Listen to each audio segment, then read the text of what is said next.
From coast to coast and around the world, you're going online with Bill Alexander. Online with Bill Alexander is a guest-driven program where the topics are diverse and entertaining. Laugh and learn while you listen to one of the best hours of online radio around.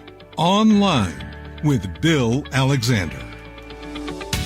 Hi, everyone. Yours truly, William Eric Alexander. All my friends call me Bill, and you're online with Bill Alexander. Here at WMCK.FM, McKeesport, WLDJ FM 107.5, Newcastle, Pennsylvania.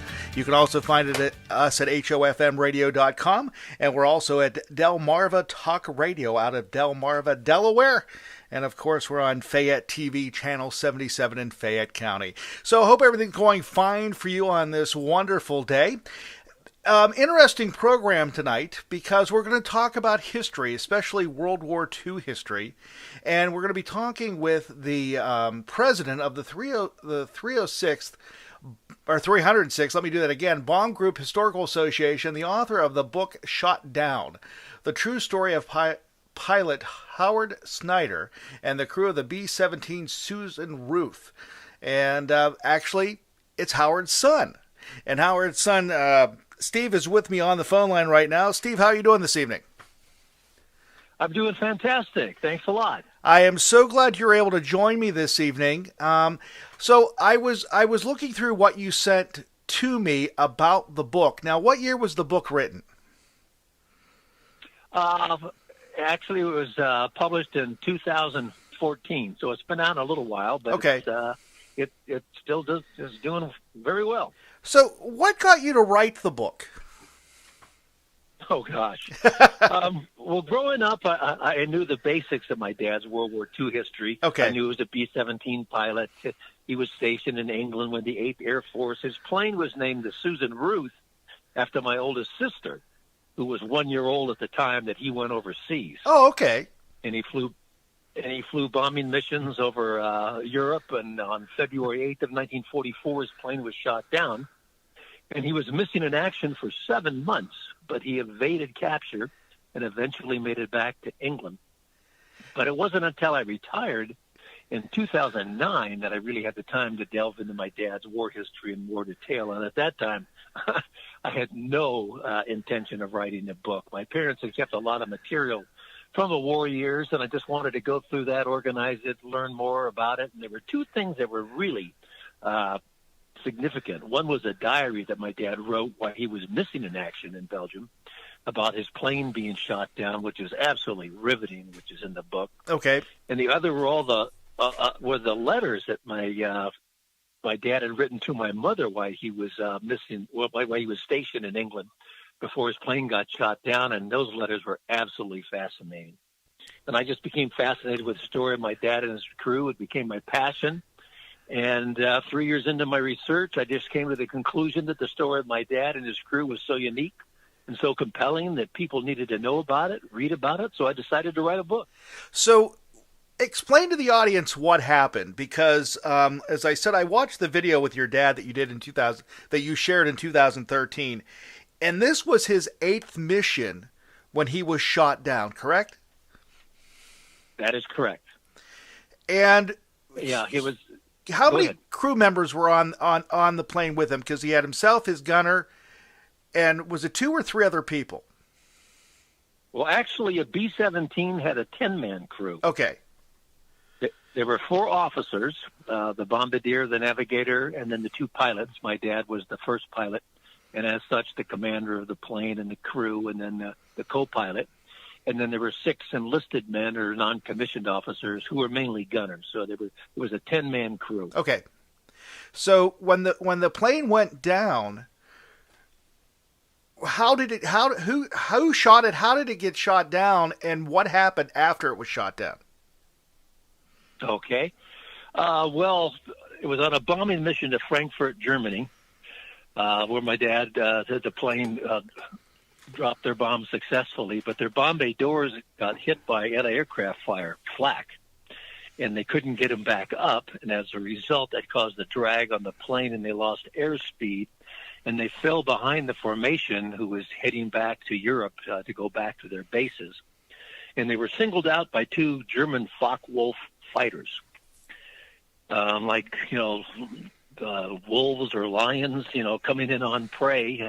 They attacked the Susan Ruth, and in the ensuing air battle, the Susan Ruth was shot down. 2 of the 10 crew members were killed in the plane. Okay. And the other 8 crew members were able to bail out successfully.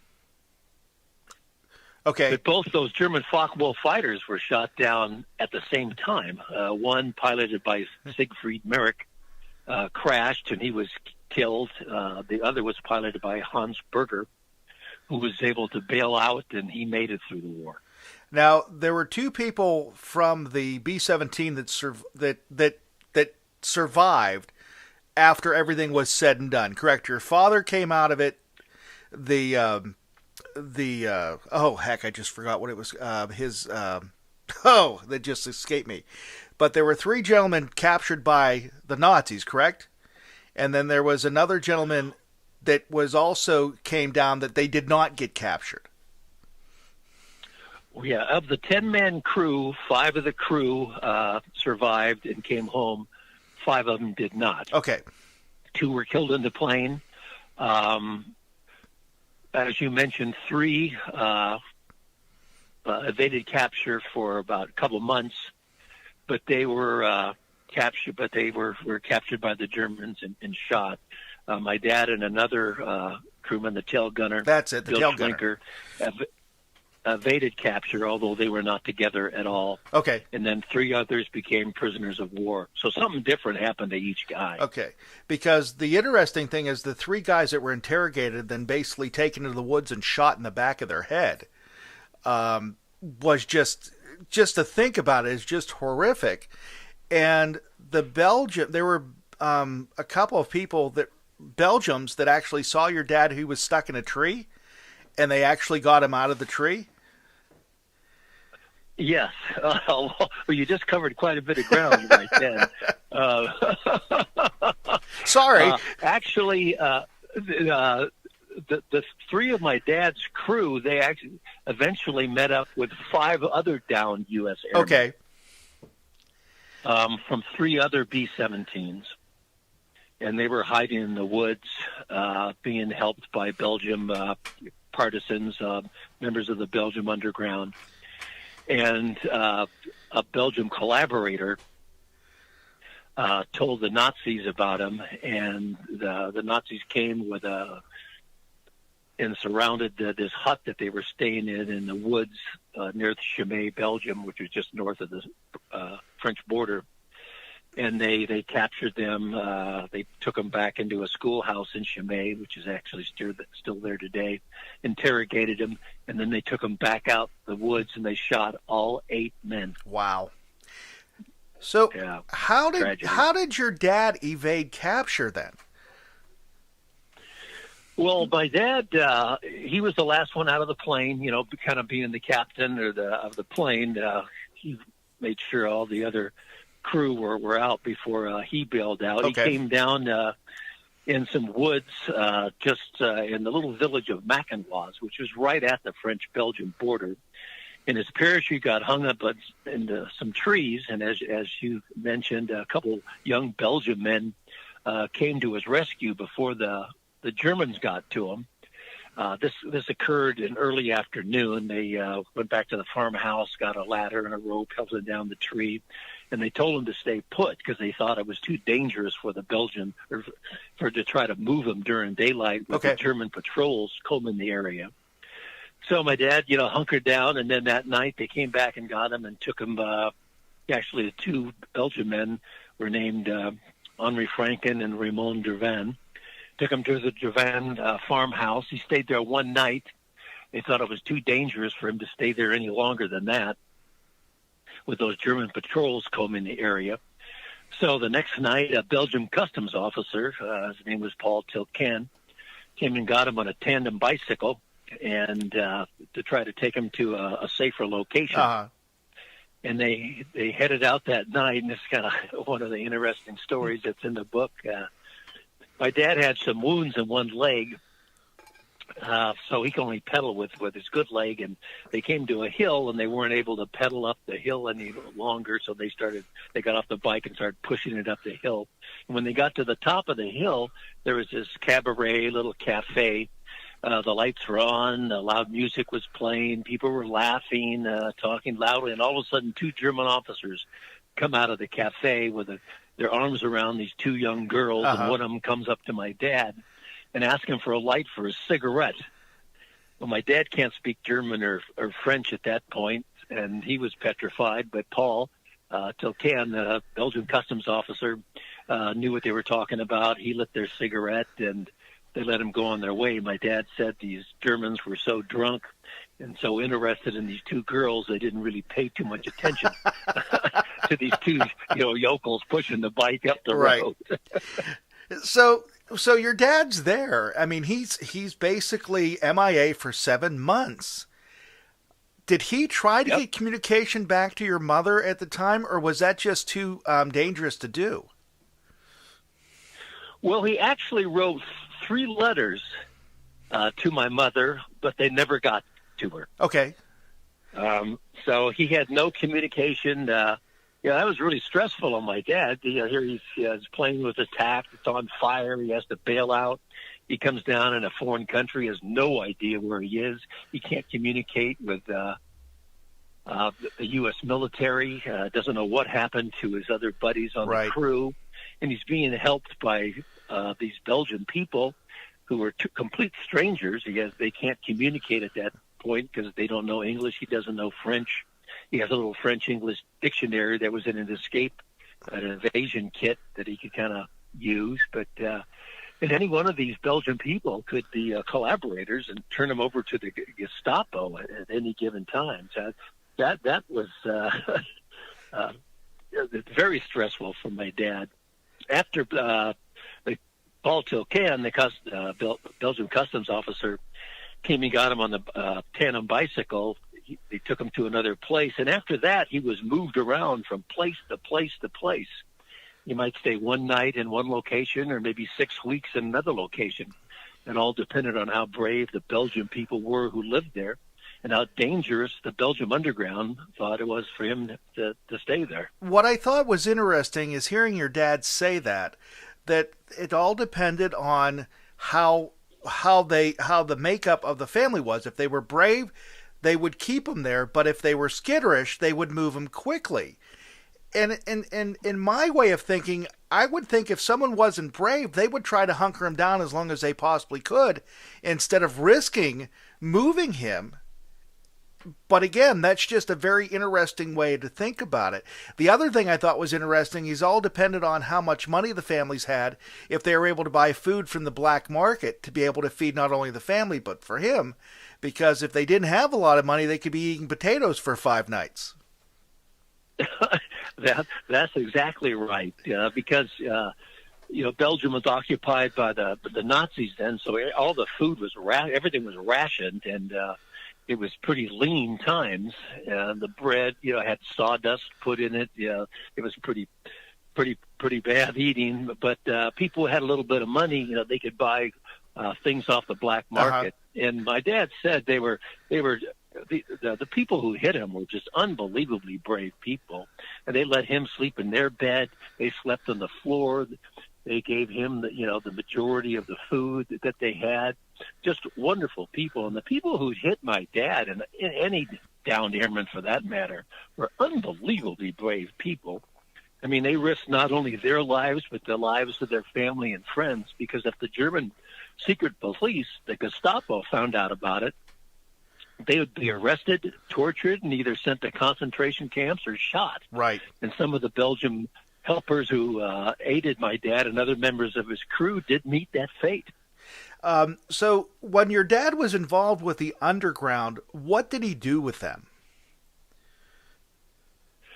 Well, for several months, he was just hidden, going from place to place. And there were several times that he was almost discovered by the Gestapo, which are described in the book. But finally, he got tired of hiding. Word came that the Allied armies that landed at Normandy on D-Day, June 6th of 1944. And so he decided to get back into the fight. Unlike most airmen, before he went into the Air Force, he was in the Army for a year. Okay. So he had a year's worth of infantry training and knew how to fight on the ground, and he decided to get back into the fight. So he wanted to join the French resistance, and his Belgian helpers tried to talk him out of it because it was so dangerous. He could either be killed, fighting against the Germans, or if the Germans captured him, he would have been shot on the spot as being a terrorist. But he talked to one of his helpers, Amy Cools was her name. They rode bicycles over the Belgian border into northern France, and he joined up with a unit of the French resistance. They were called the Maquis. They were ragtag independent guerrilla groups located all over France. His group had about 20 members in it, led by a French lieutenant who had escaped from a German prisoner of war camp. And they harassed the Germans. It sounds, and I hate to make this comparison, but it sounds to me a little bit like the TV program Hogan's Heroes to a point, because of the resistance and these people involved with trying to undermine everything the Germans did or the Nazis did during this period of time, because they were messing up communication. They were getting in the middle of things so that the Nazis could not move forward, is basically what their job was, correct? Right. Although Hogan's Heroes was a comedy. Right. Well, that's what I said. There's no humor in what resistance was doing. I hate to make that comparison, but that's the first thing that pops into my mind when you talk about all this stuff going on, and I'm going, that sounds somewhat familiar because of their disruption of the whole thing. And that's what I hear whenever you talk about it, and also your dad talked about it in the video, that's what their goal was, is to disrupt the Germans and the Nazis, and basically just try to do whatever they can to stale progress until the U.S. or the U.S. military forces got there to actually come in and save everybody. Exactly. They would disrupt communications, sabotage railroad lines, assassinate German officers, attack German convoys, and there's a number of instances in the book that describe different encounters that my dad's group that he was had with the Germans. They got their instructions from the British through coded messages over the BBC radio, and they were supplied by airdrops from the British. And my dad said that the information that they provided the resistance was unbelievably accurate. If they said a German convoy was coming down this road on this day at this time, sure enough, they would be there. And that was all a result of the British cracking the German code, the Enigma code, and knowing everything that the Germans were up to. And that just fascinates me that the British had enough confidence in the resistance that they would give them those secrets. I mean, for goodness sake, they could be working for the other side and saying they're working for the Brits and actually be counterintuitive to the whole situation. Well, that was possible. Yeah, you're right. So your dad's behind the lines. He's working with the resistance. He's moving forward to this. Did he ever think he was going to meet up with the U.S. forces again? Well, that's an excellent question. Normally, when the underground came across downed Allied airmen, they tried to get them back to England through various escape routes. Okay. They were set up. They would go down through France, over the Pyrenees into Spain, and then out through British-controlled Gibraltar. But something always went wrong trying to get my dad out, and it was very frustrating for him and very demoralizing for him. And that was another reason why he decided to join up with the French resistance. And he as I mentioned, he knew that the Allies had landed at Normandy and that they would be coming up through France after D-Day. And sure enough, one day, actually, September 2nd of 1944, 7 months after his plane was shot down, word came that there were Allied troops in a little nearby village of Trélone, France. And so he walked into town, into the town square, went up to a Army major, actually was an element of Patton's Third Army, which had come up through France after D-Day, and he identified himself, and they interrogated him to make sure that he was who he said he was. Right. And he hopped a ride on a convoy taking German prisoners to Paris, and then from Paris caught a transport back to England to his base, and then finally was able to send a telegram, a Western Union telegram, to my mother saying he was fit as a fiddle. So that was a happy day for my mother, I can tell you. I'm sure it was, because I can't imagine hearing these things and for 7 months fearing that he was dead, and then all of a sudden getting a message saying, "No, I'm perfectly fine." I mean, I'm sure she had hundreds of thousands of questions just to ask him, because she probably did assume that he was not that he died in the crash. Yeah, it was very stressful on my mother, because not only did she have Susan Ruth, who was 1 year old, but my other sister, Nancy, was born while my dad was missing in action. So she also had an infant baby girl. And 7 months not hearing. Wow. Yeah, that... think how tough that was. And there's a lot of excerpts from letters, not only from my father and other members of the crew, but a number of them from relatives of the crew, either mothers or wives or sweethearts, that they sent back and forth after the plane got shot down, which are really emotional. It really makes it personal. Trying to keep each other's hopes up, praying that their loved one would come back. And 5 of them did, but 5 of them did not. To me, it's just an amazing story to hear it. And hearing it the way you tell it, because it sounds like this was just, once you got started, you couldn't stop. You had to tell your father's stories. Now, the videos that you have online, when did you shoot those videos with your father? The video, there's quite a few videos on my website, not just of my dad, but that are pretty interesting from other World War II veterans. But my dad was interviewed in 2004. Okay. That he talked about that.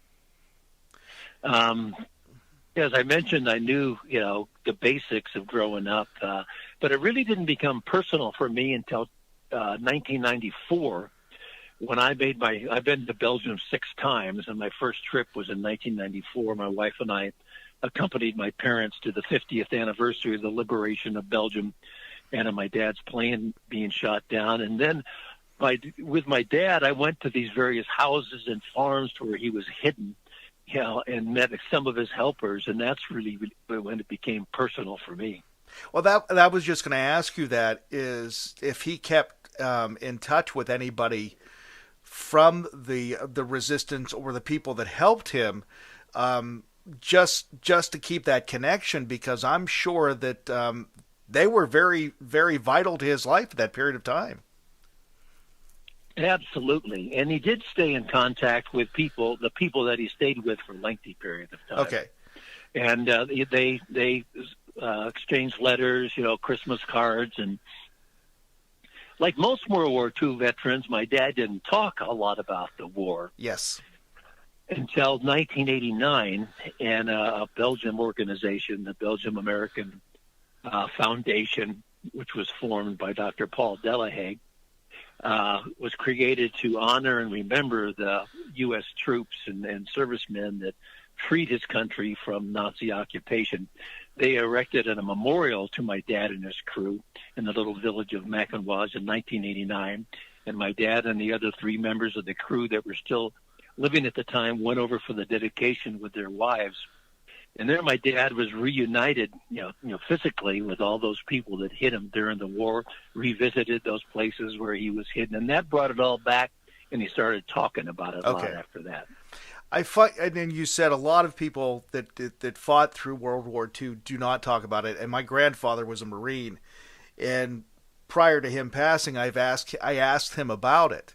And unfortunately, I would never get any information from him because he told me that it was something that if I wanted to know about it, I could read about it, and there was enough information. He just didn't want to relive it. And I thought that was very interesting because of the time period that they went, they did a job, they came home, and they didn't feel it was necessary to talk about it. Exactly. They were the greatest generation. Yeah. And they just looked at it. It's like, well, everyone, did their part. All these guys fought. I just went over there. I had a job to do. I went and did it, and then I came back and I got on with my life. Like no big deal. Exactly. Which is unbelievably amazing that they felt that way. But they're so humble, and that they're just amazing men who preserved freedom that we enjoy today. I mean, I just can't imagine your dad, everything he saw and everything he did, how he kept that to himself up until, like you said, 94, and then talking about it. Because to me, just what you've told me and what I've heard, and I'm sure the book is fascinating because now you have a basis to go interview people that were also in the same situations that your dad was in. Now, a lot of the stories that your dad told, were you able to collaborate with other people that were telling the same story? Well, yes, I have letters from a lot of the people that hit him during the war, his Belgium helpers. But I probably wouldn't have written the book if it wasn't for Dr. Paul Delahaye, who I mentioned, and Jacques Lelot. Those two gentlemen were young boys during the war, and they were greatly affected by it. They saw firsthand the atrocities committed by the Nazis against their family and friends. Right. And later in life, they became local historians, and they interviewed all these Belgian people and members of the Belgium underground about events that took place involving my dad and his crew, and they documented their testimony. And they gave me unbelievably detailed information about events that took place that would have been lost forever without their dedicated research. So I just owe them a huge, huge debt for what they did. Dr. Delahaye died in 2013, but Jacques Lelot is still with us, and they were Jacques, the dear friend, and Dr. Delahaye was a dear friend of my dad's and me. So I was so fortunate to have so much information about my dad and his crew that took place either from my dad, the members of the crew that survived, or Belgium, members of the Belgium underground, or declassified military documents, declassified war crimes reports. So the story of my dad and his crew was all based on firsthand testimony by the people who were involved in the event. So what I added to the book was just a lot of historical information and anecdotes about and surrounding the war to put it into context and give it background. So did the people that survived the Susan Ruth going down, was your dad able to get in touch with them and keep contact with them? Yeah, they would get together every now and then. I can remember as a little kid, sometimes they would come over to the house, and I'd be playing in my room, and then my parents would make me come out and say hello to Mr. and Mrs. Musial, or, Mr. and Mr. Daniel. But, back then, I was more interested in my little toys and them, but I did meet them, so they did keep in touch. Whenever you spoke to them, were they reluctant to tell you about what happened, or was there enough time passed that they felt that they could tell the story too? Well, I really didn't get anything firsthand in an interview with them. Okay. Most of the information I got from them was through memoirs that they wrote and letters that they wrote during or after the war, or interviews.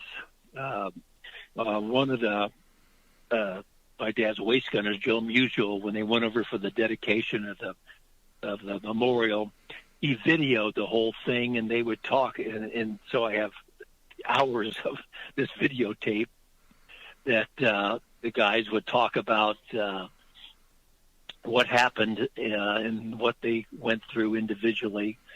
So I mean, very, very fortunate to have that. So even though I didn't interview them personally, yeah, I have written documents or video of them talking about what took place. Wow.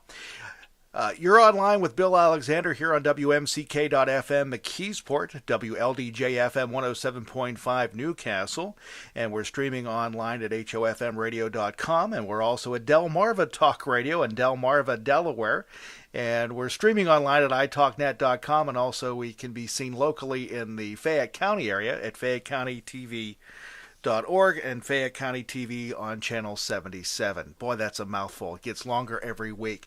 On the phone right now with me, I have Steve Snyder. I always wanted the program to go bigger and bigger. It gets more and more to say every week. So, Steve, you spoke to me before we got started this evening, and you said that you actually had the opportunity to speak with the gentleman, or one of the gentlemen, who shot your father's plane down. Yes, unbelievable. All my dad knew, and all the U.S. military knew, that my dad's plane was attacked by 2 German Focke-Wulf fighters. And that's all I knew, and that's all I thought I'd ever know. Right. But when I was doing my research, one day my wife, Glenda, just said, well, why don't you try to find the German pilot that shot down your dad's plane? Like it was no big deal. And I'm thinking, no, she doesn't know what she's talking about. She's naive, a stupid idea. Right. But I, like a good husband, I did what my wife told me to do. And lo and behold, I found one of the pilots, Hans Berger, who became a translator after the war. So he speaks perfect English.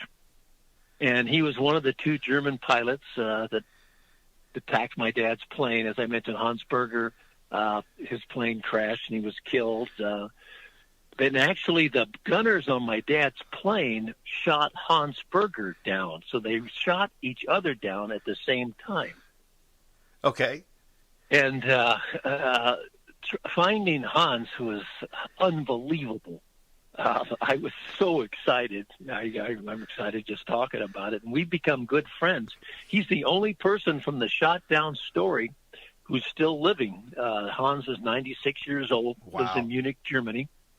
And I've visited him a couple times over there. The last time was just this last September.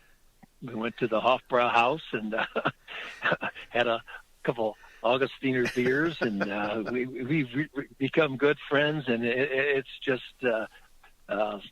one of the highlights in my life, finding him, actually. So when you talk to Hans about the situation of shooting your father down, now I can imagine he took down a lot of U.S. planes and Allied planes, but he was able to remember the time that he took down the Susan Ruth because he was shot down at the same time?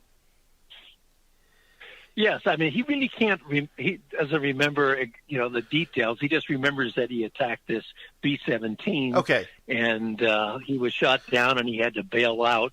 And because Belgium was occupied by the Germans at that time, after he bailed out, he was picked up by the Germans and then sent back to his base at Dortmund, Germany. Actually, Hans was shot down 3 times and made it through the war. Wow. And, yeah, he said it was unfortunate that they had to be shooting against each other, at each other, but that was war. He was pretty much like the U.S. airmen. He was a young guy, 20 years old, fighting for his country, trying to do a job and trying to stay alive. How old, and I didn't ask you this, how old was your dad when he was shot down? Well, my dad was an old guy, relatively. Okay. He was 28. Oh, wow, yeah. Yeah, most of the officers were in their early 20s. Okay. And most of the gunners were in their teens, either 18, 19 years old. Okay. But my dad was he's considered an old guy, grandpa, the old man at 28. I find that really interesting. So was he, when he went into the service, did he enlist or was he drafted?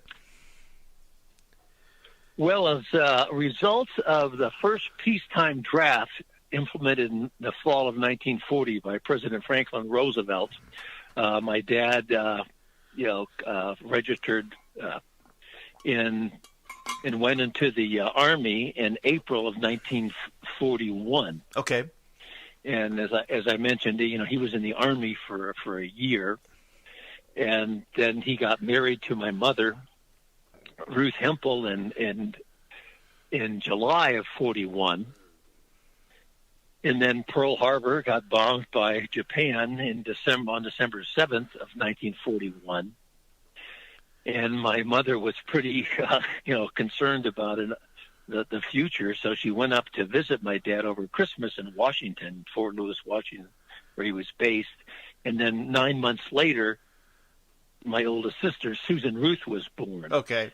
And so my dad he didn't think he could support his, new bride and little baby on the way on a private's pay in the Army. So that's when he decided to volunteer for the Air Force, where he could make some more money, especially if he could make it through pilot training and become an officer. Right. Okay. And that's how he got into the Air Force. And I didn't know that. So he named the plane that he was in, the B-17? Yeah. As the first pilot and the commander of the plane and the crew, the first pilot had the last say. Of the 10-man crew, 3 were married, but only my dad was the only member of the crew that had a child. Okay. And so a crew kind of, came together and agreed on what to name the plane, although the first pilot had the last say. And it's very interesting about, that was called nose art back at that time. And the Air Force was the only entity that allowed their planes to be named and painted. The Marines didn't, the Navy didn't, nor any other country. But the Air Force thought it would help the morale of these young guys if they could name and paint their plane. And they were really creative in what they did, named and painted their planes. A lot of times it was a cartoon character, right. But more often than not, it was a scantily clad or most often a nude woman. Right. After all, these guys are in their late teens and early 20s and real young men, and they wanted to That's true. Remember what they were fighting for That's back right. home. That's right. So after talking to everybody and doing your research and that, is there a story that sticks out more than any other one? Oh, I well, really the things that stick out the most are, finding the Hans Berger. Okay. And getting to know him and becoming friends. And the next thing would be the tremendous courage of the Belgian people that helped my dad and other downed airmen. And then the bravery and courage of my father to decide to come out of hiding. He could have just hunkered down and waited for the U.S. troops to come up through France after D-Day to get back in the fight and risk his life. One thing those are, and also just going to Belgium and visiting all these places where that history took place, which is just, I've been in these houses, these farms, the rooms inside those buildings where my dad was hidden, and to be there, 75 years later, where he stayed, right, is pretty incredible. What I think is interesting, and you mentioned the one time where he didn't speak French, he didn't speak German, and he runs into the two Nazis with the 2 women coming out of the cabaret. Did your father have other face-to-face encounters with the Nazis? Because I think what's interesting about it, for someone that did not know the language of either French or German, he was able to pick it up. And was he able to convince or confuse the Nazis that he knew what he was talking about without stumbling? Well, one of the places, the homes where he stayed for lengthy periods of time, next door there was a young girl, 16-year-old girl named Mimi Gabriel, who could speak English. Okay. So they would play Monopoly, they'd play cards, they'd do crosswords, and she taught him how to speak conversational French. So by the time he hooked up with the French Resistance, he could speak conversational French.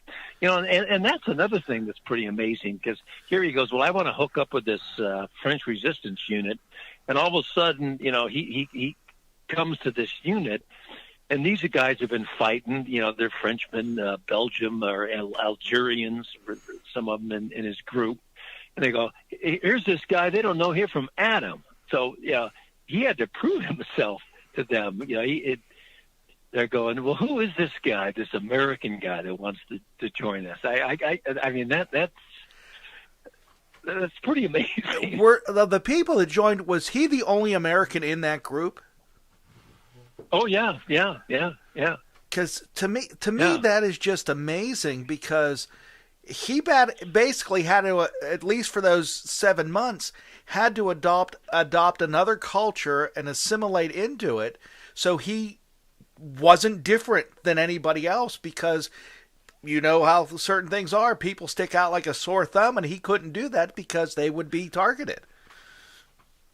Absolutely. And, my dad, he was 6'3", and there's all over 200 time period pictures in the print book, so you can visualize everything you're reading about. But there's all these pictures of my dad in these, the Belgian and French people, and they're all come to his shoulder. So he kind of stuck out.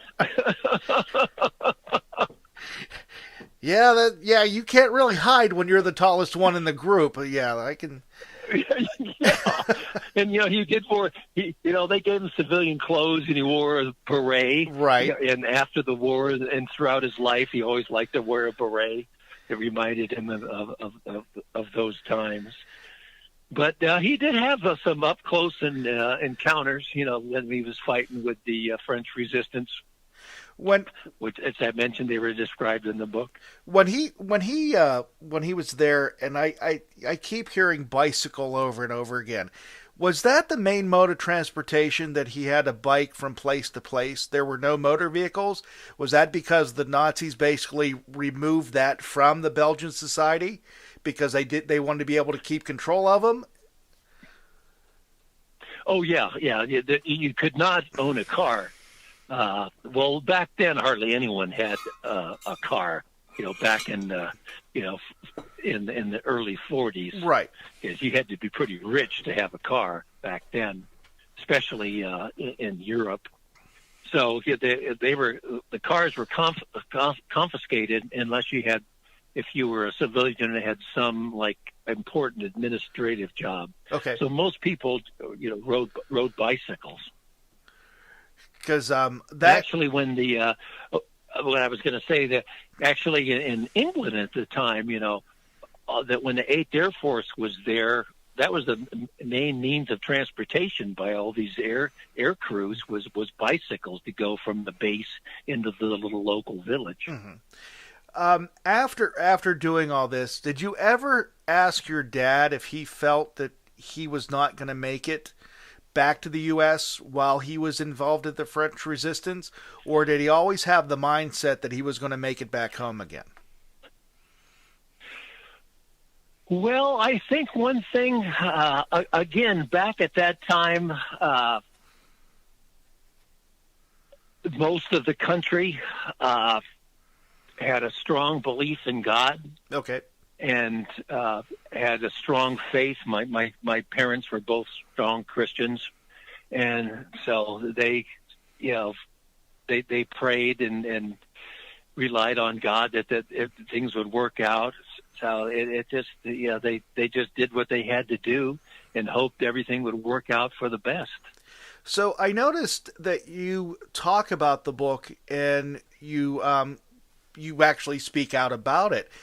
Whenever you talk about it and you do your public speaking engagements, how do people respond? It's very rewarding, except for this year with the coronavirus. Well, yeah. I typically travel all around the United States to going to air shows, signing copies of my book, and then do a lot of public speaking and presentations to all sorts of different groups. And as you mentioned earlier in our conversation, I'm actually past president, not current president of the 306 Bomb Group Historical Association. My dad was in the 306 Bomb Group, stationed at Thurleigh, England, which is about 60 miles north of London. During World War II, there was about 40 bomb groups in the 8th Air Force. And it's our duty, or it's our mission as the Historical Association, and it's really my mission, doing what I do, to remember the air war over Europe, to honor the men who fought it, and to educate the public about it. Because the World War II ended 75 years ago, and it's fading in people's memory, and we cannot let that happen. The sacrifice and the courage and bravery that these guys demonstrated to save the world, basically, from tyranny, and to preserve the freedoms that we enjoy today can never be forgotten. And that's why I do what I do. So with the groups that come and you sign books for and that, are you noticing it's a certain age group? Because I fear, because I'm in my early 50s, and my grandfather was, like I said, he was in the Marines during World War II. My father-in-law, who recently passed away actually it'll be a year this June, at the age of 93, he was in the Navy, and he was involved in World War WW2. I can say it tonight, honest. And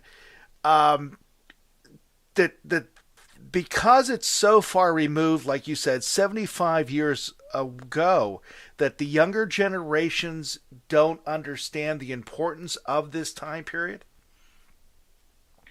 Oh, absolutely. Absolutely. The generation that really do understand are people like me and you that had knew a veteran who fought in the war, right? Whether it's a father, an uncle, a cousin, grandfather. But today's youth, and it's just with technology and social media and just everything, just aren't aware. They don't teach it like they used to in school. They don't understand that the life they have today is because of those men who fought and died years ago. Yeah. And it's a frustrating thing, but it's something that I try to do, and it's very gratifying when young people come up to me and buy a copy of my book, and they're interested in World War II. They're interested in war and learning about history. Where I'm sitting at right now, I am 13 miles away from the birthplace of George C. Marshall in the reunification plan, because he was born in Uniontown, Pennsylvania. And because of that history that I have here in my area, more people know about it. Unfortunately, the younger generations, the younger you go back, they're not taught it. And I think it's very important that we do teach it, because they need to understand where we've come from and how we've gotten into the situation that we're in now, so we never relive history. We don't go back and remake our mistakes that we had before. So I think it's a very important time period in our lives, and just hearing a story coming from your dad, who was actually there from the U.S. side, fought 8 missions. The eighth mission, he was shot down, and yet he was able to pull himself together, was saved by Belgians, the young men who saved him, and then was shuttled from place to place before he got to do the fighting of the French resistance, is just amazing to me, because you don't hear stories like that in today's settings. No, not at all. Not at all. Yeah, it was an incredible story, but the book is not just about my dad, but it's about each member of his crew, and about all those Belgian people that risked their lives to help them, and about all the men who fought in the 8th Air Force, and really all the men who fought during World War II. There was no other event in history that affected more people than World War II. Right. 60 million people died. Millions more were wounded. Millions more were left homeless and displaced. It changed the course of America and the world forever. So we just cannot forget their sacrifice, and it's our duty to remember. When you interviewed some of the people that helped your father, what were they communicating to you? Were they doing it because they felt they had to do it? Did they talk about them being fearful? Were they not fearful? What message did they give you when you talked to them? The people who helped my father, they were so grateful. And actually, I can speak specifically for the Belgian people, but the people in the Netherlands and northern France feel similar, is that, I mean, their countries were occupied by the Nazis and were under Nazi oppression for 4 years. And they felt, and they still feel, that it was just incredible that here you have these Americans or the British or Australians or Canadians, whoever, risk their lives to come help them free their countries from Nazi occupation. So they feel such a debt, and to this day are so grateful and so thankful for the Americans or the Allies coming to liberate their country. And they do a great job of educating the younger people about remembering too, much more than the United States, because their countries, they endured the occupation. They went through the hardship. The people in the U.S., especially the younger generation, they've never been through any of this. They Right. don't realize what can happen, and how good we have it. When you go to Europe, those people, they've lived through that hardship, and they remember it, and they'll never forget it. And to me, I cannot fathom them living through that situation, because as you said, we have not had a battle on U.S. soil since the Civil War, and that was in such small locations, unlike what was going on through World War II, because, I mean, it was a total occupation of Europe. There was no place that was not involved in that because of the way the invasion was done. And again, having someone to be able to work together, band together, and fight the Nazis, and fight that group of individuals that wanted to reign tyranny over the world, that was a special group of people, from the soldiers from the United States to the people that were helping those guys. And they were doing it risking their lives because, again, like you said earlier, if they would have been found out, they would have been sent to a prisoner camp. They would have been either shot, whatever it is, their life would have been totally disrupted. Absolutely. I mean, they lost every freedom that they had. And they lived in fear for 4 years. Yeah. Seeing friends and family murdered. It's just hard to imagine that. Even myself, that I'm so involved in the history of it and appreciate the history of it. I didn't live through that. And again, I can't even imagine. But again, it's just fascinating that you were able to take the letters from your father, the journals, and his actual recollection, not only his, but the other people you talked to put together a historical document that can share it with future generations and actually maybe start conversation with younger people to say, hey, this is what happened. And it's possible that, unfortunately, it could happen again if we're not careful. It could definitely happen again. Yeah. So absolutely. So, Steve, it's hard to believe we've been on the phone for almost an hour now. And I really appreciate you taking time to talk about the book, Shot Down, the true story of the pilot Howard Snyder and the crew of the B-17 Susan Ruth. I really appreciate you doing that.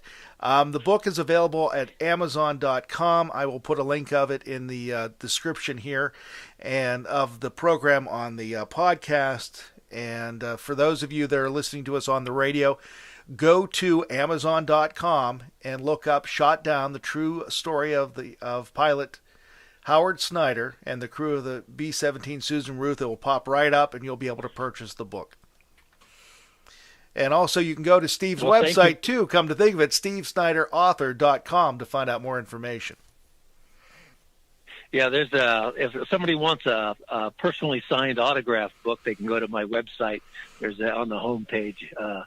You can order that. And not only is there information on my website about the book, but there's tons of information about the air war over Europe, interviews with veterans, links to all sorts of different archival footage and movies and things. So it's a great research source as well.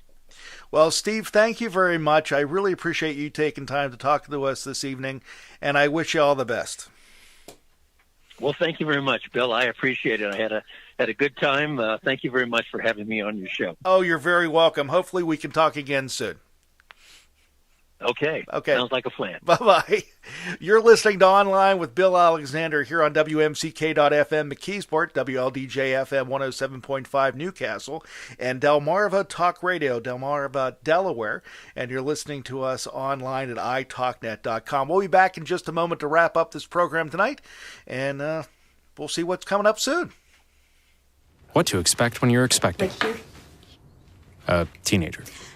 Hey guys, today I'm going to show you how to teen-proof your home. First step, hide the car keys, preferably somewhere they would never look. Did that go okay? You have to provide an outlet for their creative expression.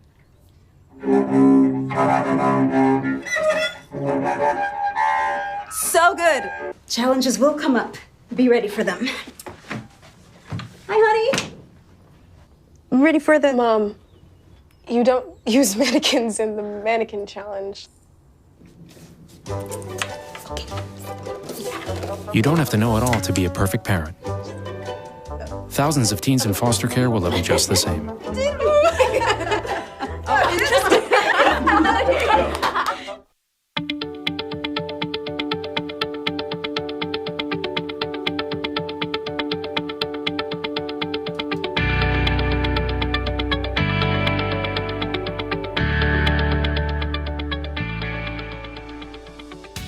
Well, it's hard to believe it's time to wrap up another program here online with yours truly, Bill Alexander. Had a wonderful time. Again, Steve Snyder, and the book is called Shot Down, and it's a book about his father and his crew members from World War II, the true story of the pilot Howard Snyder and the crew of the B-17 Susan Ruth. If you want more information, all you have to do is go to SteveSnyderAuthor.com. Again, that's Steve Snyder, that's S-N-Y-D-E-R, author.com.